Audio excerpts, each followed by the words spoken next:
चलो सभी लोग संकल्प लेंगे। राष्ट्र हमारा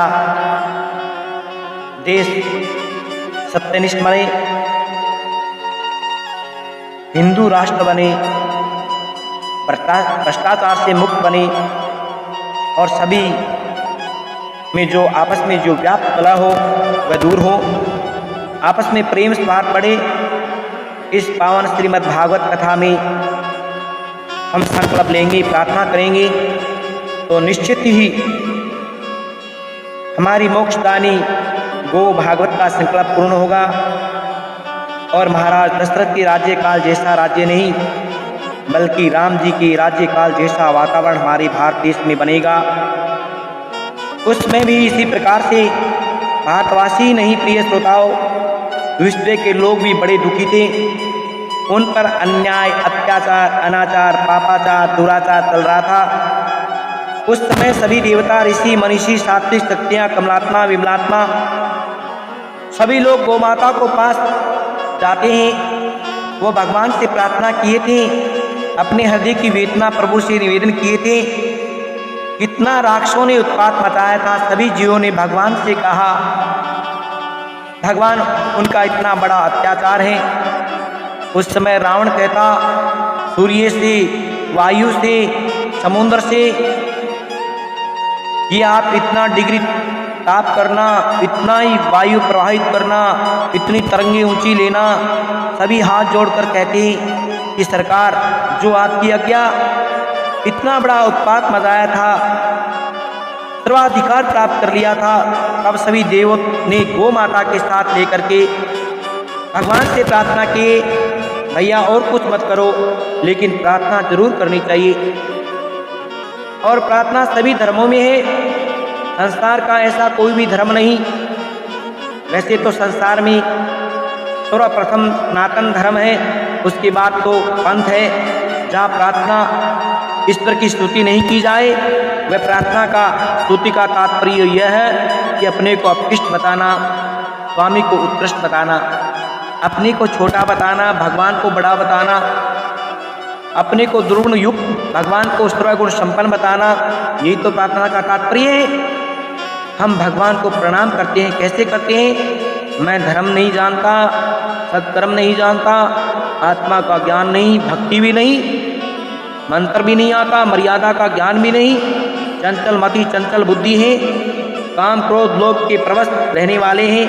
इस प्रकार की भावना का नाम ही प्रिय श्रोताओं प्रार्थना और स्तुति है। प्रार्थना अपने को असमर्थ बताना, परमात्मा को समर्थ बताना, यही तो प्रार्थना है। भक्तों की प्रार्थना करने पर शंख चक्र परम गदा लेकर के श्रीमन नारायण वहाँ उपस्थित हुए। सब देव ऋषि मनीषियों ने प्रार्थना की, हम समर्थ नहीं हैं, आप समर्थ हैं, हम सब पर कृपा करिए, उन राक्षसों को सद्बुद्धि दीजिए। भगवान ने देवताओं से कहा, मैं आपकी प्रार्थना को पूर्ण करूँगा, आप सबका कल्याण हो, आप सब अपने भय को त्याग कर दो।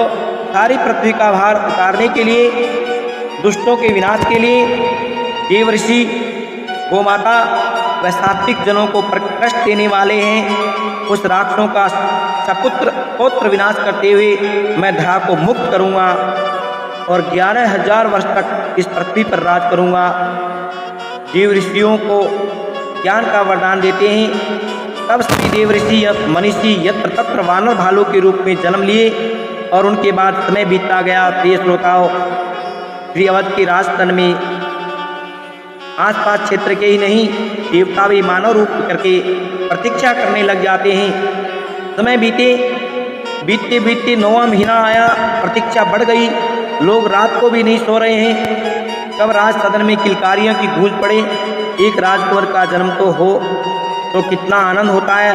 तो कम से कम 3 देवियाँ हैं, तीन है तो है, लेकिन एक तो वशिष्ठ रूप से एक तो और आएगा, 3 तो होंगे, बाकी आगे की बात है। सभी प्रजा उपहार लेकर के पहुँचती है, लेकिन परमात्मा तो 9 महीने में नहीं, 3 महीने और लेते हैं प्रिय बंधुओं, क्योंकि कुछ तो विशेषता होनी चाहिए जिससे लोग समझे मनुष्य का जन्म 9 महीने में जन्म होता है, परमात्मा 12 महीने में अवतार लेते हैं।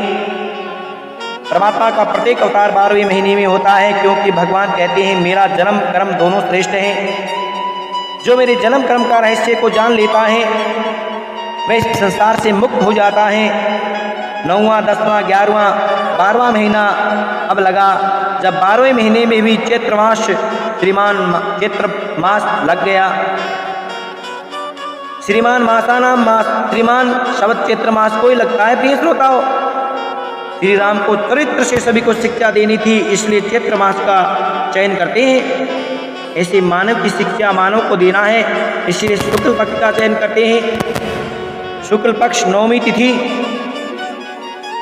चैत्र मासे पुनर्वसु नामने नक्षत्र दिन के 12 बजे, और देखते ही देखते माँ भगवती कौशल्या का कमरा करोड़ों करोड़ों सूर्य से भर गया। वह प्रकाश पुंज चतुर्भुज रूप में आते हैं, क्योंकि भगवान का जन्म नहीं होता। प्रिय श्रोताओ, भगवान तो प्रकट होते हैं। तुलसी बाबा ने मानस में लिखा भी है, विप्रधेनु सुर संतहित लीन मनुज अवतार निज इंचा निर्मित तनो माया गुण गोपाल। ये देख माता प्रणाम करती है, कहती है क्या है, इतने बड़े 4 भुजा, इतना बड़ा बेटा कौन मानेगा, हमारी तो फजीती करावेगा क्या। माता प्रार्थना करती है और क्या कहती हैं, देखो भैया, माता के सामने छोटी सी बालक हो गई। सुनि वचन सुजाना रोदन ठाना होय बालक सुर भूपा, ये चरित जो गावई हरिपद पावई के न परई भवकूपा। तीनों देवियों के 4 पुत्र उत्पन्न किए। परमात्मा ने ही 4 रूप धारण करते हैं। नारायण से राम, शंख से भरत, सुदर्शन से शत्रुघ्न, शेष अवतार लक्ष्मण, और 4 पुत्र हुए। राजा दशरथ बड़े प्रसन्न हुए। राजा प्रजा बड़ी सुखी है। अब आप सोच रहे हो भागवत कथा में राम कथा क्यों आती है। इसलिए भैया कि कृष्ण कथा में प्रवेश करना है तो राम कथा सुननी ही जरूरी है। राम जी की लीलाओं में वह मर्यादा की लीला है, मर्यादा पुरुषोत्तम है, मर्यादा सिखाती है। और श्री कृष्ण की लीला में तो बड़ी हेर फेर की है, समझ में कम आती है। रामचरित्र को पढ़ो तो राम जी ने बताया है व्यवहार कैसा होना चाहिए। माता पिता भाई शत्रु मित्र के साथ सारे व्यवहार करके राम जी ने बताए हैं। भागवत में एक ही श्लोक में सुखदेव जी ने राम कथा का वर्णन करते हैं। वे कहते हैं कि राम जी ने अपने पिता की वचन की रक्षा के लिए राजपाट छोड़ करके वन में विचरण करते हैं। उनके चरण इतने कोमल हैं कि हाथ भी लगाए तो दर्द होता है। बंजरक बलि ने उनके चरण दबाए। चित्रकूट में राक्षसी शूर्पणखा का नाक कान काटा। सीताहरण खरदूषण तृष्णा माली वध सुग्रीव की मित्रता। वह समुद्र पर प्याजा बांध करके चढ़ाई करी। बंदरों की सेना लेकर के क्रोध की अग्नि में सभी राक्षसों को जला देते हैं। रावण का वध करके सीता जी को लेकर के अयोध्या आते हैं। राम राज्य हो जाता है। इस प्रकार ये राम कथा है। यहाँ तक तो राजा नेमि की कथा है, वह सूर्य वंश का वर्णन किया गया। प्रिय श्रोताओं, अब आगे चंद्रवंश का वर्णन करते हुए कहे इक्ष्वाकु वंश में बड़े बड़े राजा होते हैं। जमदग्नि के परशुराम हुए। परशुराम भगवान के अवतार बताते हैं। एक दिन ऋषि के आश्रम में सहस्त्रबाहु अर्जुन आया और ऋषि के पास कामधेनु गाय थी। प्रिय श्रोताओ, कामधेनु का अर्थ है जो कामना की पूर्ति करती है।